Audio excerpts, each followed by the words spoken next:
तो दोस्तों आज हम लोग पल्सर का ये बैलेंसर कैसे मिला ये दिखाएंगे, ठीक है ना। बहुत सारा वीडियो ना ये आज तक नहीं बनाए, हम कितना इंजन का काम किया कितना, इसका वीडियो मेरा चैनल में आइए नहीं, हम बहुत देखे आइए नहीं।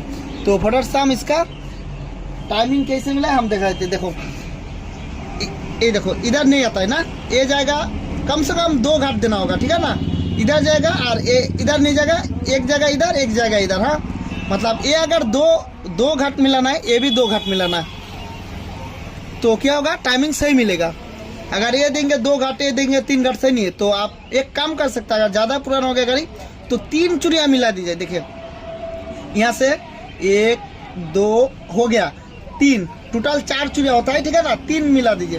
देखिए यहाँ से 1 2 में सही रहेगा शायद, ठीक है ना। तो हम 2 ही मार देते, गाड़ी नया है 2 मारा देंगे। हाँ चलो 2 2 2 2 2